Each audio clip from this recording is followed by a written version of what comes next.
सरकार की ओर से होटल और ढाबों पर मालिक और कर्मचारी के नाम लिखने के मुद्दे पर सियासत लगातार जारी है। समाजवादी पार्टी के पूर्व सांसद एसटी हसन का कहना है कि इससे विभाजन की भावना पैदा होती है।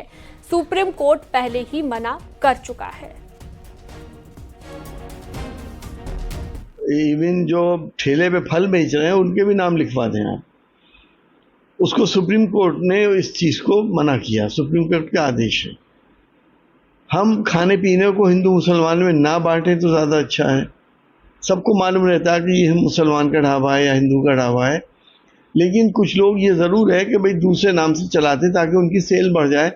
और ऐसे ही नहीं कि बहुत से हिंदू भाई भी मुस्लिम नाम रखते हैं, और बहुत से एक्सपोर्टर्स जो मीट के एक्सपोर्टर्स हैं, बड़े बड़े जो एक्सपोर्टर्स हैं हमारे देश के, वो हिंदू हैं लेकिन नाम उनकी फर्मों के मुस्लिम जैसे अलकबीर है।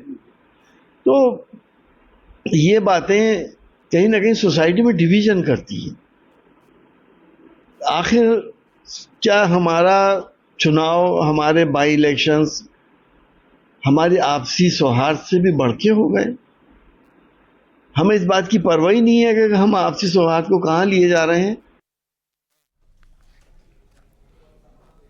अयोध्या से एसपी सांसद अवधेश प्रसाद का कहना है कि खाने की चीजों में मिलावट नहीं होनी चाहिए। दुकानदार अपना नाम, जाति लिखे, ये ठीक नहीं है। इससे समाज बंटेगा। इनकी मंशा ठीक नहीं है। इसके लिए विभाग बने हुए हैं। अब ये हो सकता है कि इनकी सरकार में वो विभाग ठीक से काम ना कर रहे हो। कदम के साथ नियत जो उन्होंने ये कि जो मालिक है या दुकानदार है अपना नाम लिखे, अपनी जात लिखे, इससे एक तरह से समाज में अलगाववाद, और उनका इरादा, उनकी नियत दूसरी है, समाज को बांटने का है। उनका इरादा समाज को बांटने का है। और जहां तक है कि मिलावट के संबंध में, तो ये तो चाहे जिसकी सरकार रही है, इसके लिए तमाम अधिकारी बने हुए हैं, तमाम इंस्पेक्टर हैं, तमाम अधिकारी बनी है, विभाग बना है कि अडल्ट्रेशन न हो, मिलावट न हो। तो कोई नई बात थोड़े है। कंगना रनौत ने बयान दिया था कि खेती किसानी से जुड़े तीनों बिलों को वापस लाना चाहिए। हालांकि विवाद बढ़ने पर कंगना रनौत ने अपने बयान पर सफाई भी दी है। आपको सुनवाते हैं कंगना के दोनों बयान। किसानों के जो लॉज हैं वो मुझे लगता है जो रिपील हो गए हैं वो फिर से लगने चाहिए। हो सकता है कंट्रोवर्शियल हो जाए, लेकिन मुझे लगता है किसानों के हितकारी लॉज वापस आने चाहिए और किसानों को खुद इसकी डिमांड करनी चाहिए, और ताकि हमारे किसान भी जैसे बाकी जगहों पे समृद्धि हो रही है, हमारे किसान की समृद्धि में कोई ब्रेक ना लगे। लेकिन बड़ी ही संवेदनशीलता से और सहानुभूति से हमारे माननीय प्रधानमंत्री जी ने वो लॉज जो थे वापस ले लिए थे, और ये हम सब कार्यकर्ताओं का कर्तव्य बनता है कि हम उनके शब्दों की गरिमा रखें। मुझे ये बात भी ध्यान रखनी होगी कि मैं अब एक कलाकार नहीं, भारतीय जनता पार्टी की कार्यकर्ता हूं, और मेरे ओपिनियंस अपने नहीं होने चाहिए, वो पार्टी का स्टैंड होना चाहिए। तो अगर मैंने अपने शब्दों से और अपनी सोच से किसी को डिसअपॉइंट किया है, मुझे खेद रहेगा। I take my words back. BJP सांसद कंगना रनौत के कृषि कानूनों पर दिए बयान का लोनी से भाजपा विधायक नंदकिशोर गुर्जर ने समर्थन किया। उन्होंने 3 कानूनों को लेकर कहा, ये कानून देश और किसानों के हित में है। इस बिल के खिलाफ खालिस्तानी ISI के लोग सक्रिय हुए हैं। बांग्लादेश जैसे हालत हम करते थे तो एक किसान के विरोध की बात थी। कंगना रनौत जी ने जो कहा कि किसानों का वहां जो आंदोलन था वहां लाशें टंगी हुई थी, तो पूरे देश ने देखा है, दुनिया ने देखा है, लेकिन सच्चाई कोई नहीं सुनना चाहता। इस देश का किसान पूरी तरह से आज इस बात की मांग कर रहा है, जगह जगह मांग उठ रही है कि माननीय प्रधानमंत्री जी जिन्होंने किसान और गरीब की जिंदगी बदलने का काम किया है, उन बिलों को लागू करें। सरकार की ओर से जारी फरमान, जिसमें नवरात्रों में दुर्गा चालीसा और अखंड रामायण पाठ पर बरेली के उलेमाओं ने राय दी है। मौलाना शहाबुद्दीन बरेली ने कहा कि अगर इस तरह से रमजानों और मुहर्रम में भी सरकार की ओर से कहा जाए तो सही मायने में सबका विकास वाली बात होगी। जब मुसलमानों का त्योहार आए, जैसे मुहर्रम है, ईद मिलादुन्नबी है, शब बारात है, रमज़ान शरीफ है, तो इन मौक़ों पर भी इसी तरीके से उत्तर प्रदेश सरकार का संस्कृति विभाग आदेश जारी करे और ये कहे, स्पष्ट कहे कि मुसलमान भी अपने आयोजन करें, अपने प्रोग्राम करें, अपने धर्म कर्म के जो काम हैं, प्रोग्राम हैं, उसका बड़े पैमाने पर आला और शानदार तरीके से आयोजन करें। अगर ये दो तरफा यानी जिस तरीके से हिंदुओं के लिए और ऐसे ही मुसलमानों के लिए त्योहारों के लिए गाइडलाइंस प्रोग्राम की जारी की जाती है और सरकार उसमें सहानुभूति रखती है, तो मैं समझता हूं सबका साथ, सबका विकास, सबका विश्वास की बात होगी। कुशीनगर जाली नोट कांड में अब कुशीनगर पुलिस कांग्रेस के पूर्व प्रदेश अध्यक्ष अजय लल्लू से पूछताछ करेगी। जाली नोट कांड में औरंगजेब के साथ अजय लल्लू की फोटो वायरल हो रही है। आरोपी औरंगजेब पर गंभीर धाराओं में 9 मामले दर्ज हैं। आरोपी औरंगजेब अक्सर नेपाल जाता था। एसपी नेता नौशाद के साथ भी अजय लल्लू की तस्वीर वायरल हो रही है। नौशाद पर भी 4 मामले दर्ज हैं। कांग्रेस नेता अजय लल्लू पुलिस की कार्रवाई पर सोशल मीडिया पर सवाल लगातार उठा रहे थे। कांग्रेस नेता अजय लल्लू स्थानीय विधायक भी रहे हैं।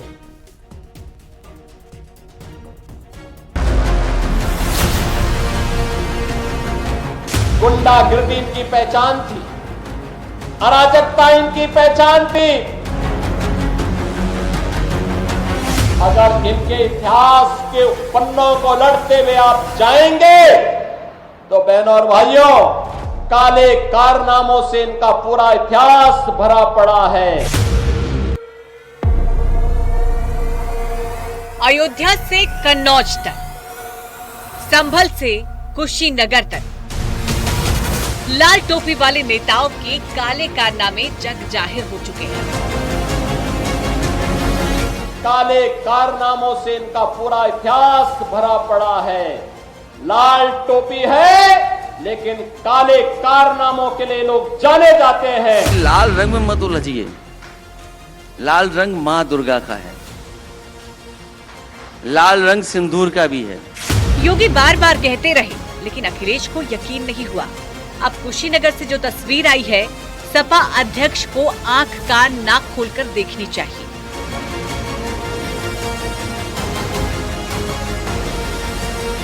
कुशीनगर पुलिस ने नकली नोट का कारोबार करने वाले अंतर्राष्ट्रीय गैंग का पर्दाफाश किया है।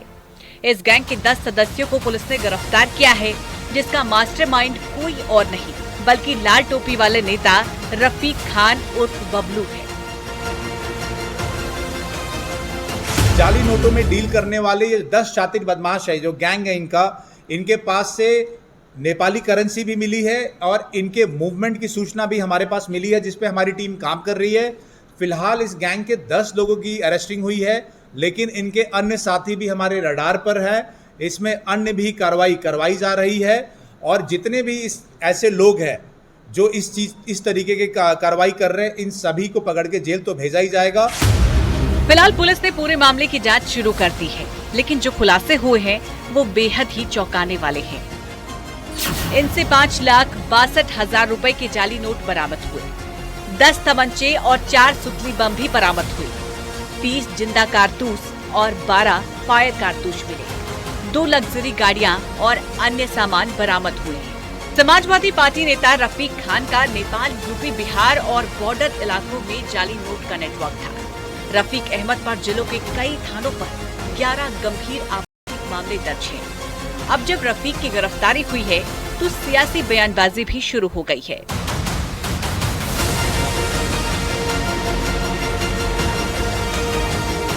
हर मामले में सपा नेता क्यों आ रहे हैं? अयोध्या में रेप कांड में सपा नेता, कन्नौज में रेप कांड में सपा नेता, मऊ के रेप कांड में सपा नेता, अब नकली नोट वाले में भी सपा नेता। हर काम सपा नेता करते हैं। दुर्भाग्य है कि ऐसे लोग धरती पर देश के दुश्मन हैं। किसी व्यक्ति का किसी केस में नाम आता है तो उस केस के तथ्यों के हिसाब से कार्रवाई होनी चाहिए। जिसका नाम आया है वो अपनी निष्पक्षता में, सफाई में जो तथ्य रखेगा उसका पुलिस संज्ञान ले, जो जितना दोषी उस पर कार्रवाई हो। ये नहीं कि लूट, अपहरण, हत्या बलात्कार, इस तरह के इस गंभीर मसलों में शामिल लोगों को भाजपा शामिल करा लिया जाए तो वो माफ हो जाए, और कोई दूसरे दल का हो तो उसके पूरे कानून की बात करें। ना सिर्फ रफीक बल्कि पिछले कुछ दिनों में मोहित खान, नवाब यादव, बहादुर पाल और जाहिद बेग की भी गिरफ्तारी हो चुकी है, जिसमें किसी पर रेप, किसी पर गैंग रेप तो किसी पर आत्महत्या के लिए उकसाने के आरोप हैं। और ये सभी समाजवादी पार्टी के छटे हुए नेता हैं जो अब सलाखों के पीछे पहुंच चुके हैं।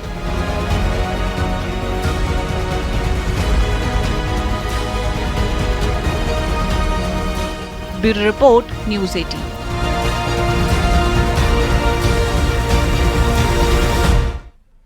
बहराइच में कोर्ट के आदेश पर सराय जगना कस्बे में बुलडोजर एक्शन हुआ है। अवैध अतिक्रमण पर बुलडोजर एक्शन हुआ है। सराय जगना कस्बे में 23 घरों का अवैध निर्माण किया गया है। सड़क और खलियान की जमीन पर पिछले 40 साल से 23 लोगों ने घर बना रखे हैं। एक हफ्ते पहले 23 लोगों को नोटिस भी जारी हुआ था। मौजूदा समय में 23 लोगों ने मकान और दुकान बना रखी है। एक महिला के PIL दाखिल करने के बाद कोर्ट की तरफ से एक्शन शुरू हुआ। कैसरगंज तहसील के जगना सराय कस्बा का ये मामला है। ये जो कार्रवाई हो रही है वो सरकारी भूमि पर 3 गाटा संख्या थी जिस पर अतिक्रमण था। उसमें हाई कोर्ट का आदेश था कि उसको जल्द से जल्द अतिक्रमण मुक्त किया जाए। उसी क्रम में ये कार्रवाई की जा रही है। और कितने मकान हैं? इसमें 23 स्ट्रक्चर हैं, जिसमें से 11 दुकानें थी और 4 लगभग ऐसी जगह हैं जहाँ लोग नहीं रहते पर बाउंड्री वॉल वगैरह से घिरा हुआ जगह था, पशु शेड थे। बाकी 8 के करीब मकान हैं, तो उन पर कार्रवाई की जा रही है। प्रॉपर नोटिस वगैरह दे दिया गया था, लोगों ने अपने मकान खाली कर लिए हैं और तत्पश्चात ये कार्रवाई की जा रही है। कोई इसमें शिकायत हुई थी क्या? इसमें एक पक्ष था हदीस, वो लोग हाईकोर्ट गए थे सरकारी भूमि पर अतिक्रमण के मामले में। उनके माध्यम से हाईकोर्ट का आदेश आया था कि जल्द से जल्द प्रशासन इस सरकारी भूमि को अतिक्रमण मुक्त कराया जाए। उसी क्रम में ये कार्रवाई हुई। कैसरगंज तहसील के सराय जगना गांव में लगातार बुलडोजर की कार्रवाई चल रही है। मेरे पीछे आप देख सकते हैं बुलडोजर से देखिए घर गिराया जा रहा है। ये घर 23 घर ऐसे हैं जो सरकारी ज़मीन को अतिक्रमण करके बनाए गए थे। तकरीबन ये 40 साल पुराने घर हैं। 2023 में इनको नोटिस मिला था, उसके बाद यहाँ के लोगों ने इसको खाली नहीं किया। एक महिला हाईकोर्ट गई, हाईकोर्ट से आदेश आया है, उसके बाद हाईकोर्ट का यहाँ पालन करा जा रहा है। तहसील प्रशासन के लोग मौजूद हैं, पुलिस प्रशासन के लोग मौजूद हैं, PSC बल मौजूद है। सारे सुरक्षा मानक हैं वो पूरा करते हुए उसके बाद बुलडोजर कार्रवाई की जा रही है। आप देख सकते हैं 3 बुलडोजर लगे हुए हैं। तीनों बुलडोजर द्वारा लगातार कार्रवाई की जा रही है और ड्रोन भी सुरक्षा मानकों में का जो एक पहलू अंग है वो भी यहाँ पे देखिए उड़ता तरफ से कार्रवाई चल रही है। हाई कोर्ट के निर्देशानुसार चल रही है। तकरीबन 23 लोग ऐसे हैं जिन्होंने 40 मकान इस ज़मीन को कब्जा करके बनाया था। तकरीबन 50 साल पुराने घर हैं, लेकिन उसके बाद अब ये कार्रवाई यहाँ चल रही है। घर गिराने की कार्रवाई प्रचलित है। अखिलेश कुमार, न्यूज़ 18 बहराइच।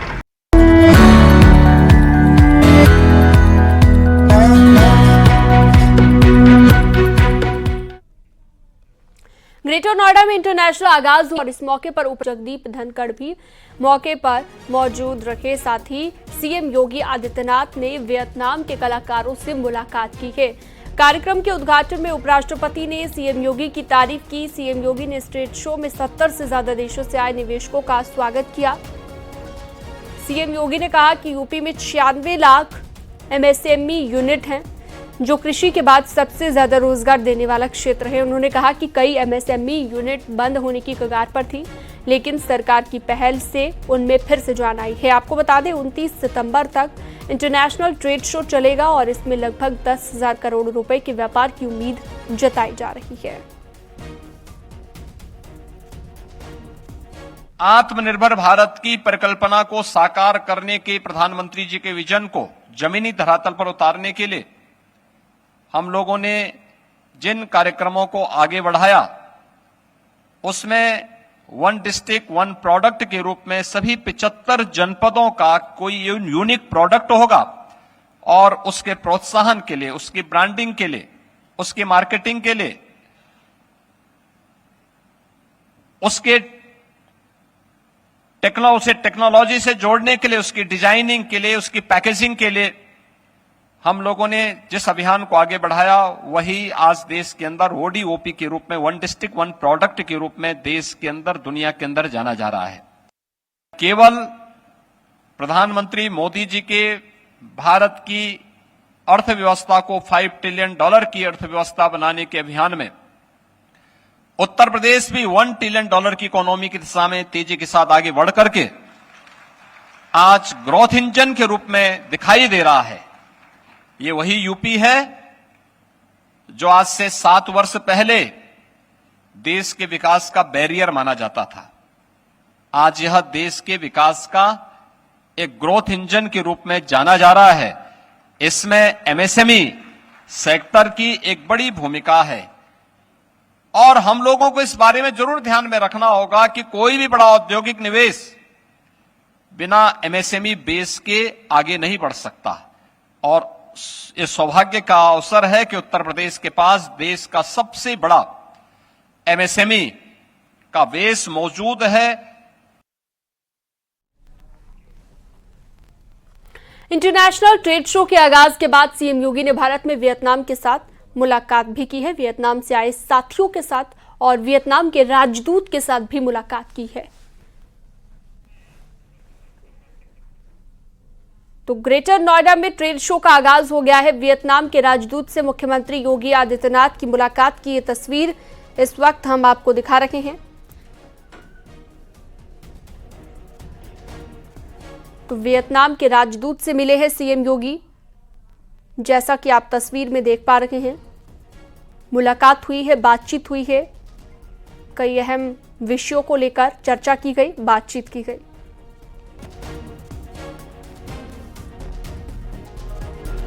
तो वियतनाम के मुख्यमंत्री योगी आदित्यनाथ ने कई लोगों से मुलाकात की है। इस बीच वियतनाम के राजदूत के साथ हुई मुलाकात की तस्वीर इस वक्त आप देख रहे हैं। इंटरनेशनल ट्रेड शो का आगाज हो गया है और व्यापार का, कारोबारियों का महाकुंभ इसे कहा जा रहा है। दूसरा इंटरनेशनल ट्रेड शो है।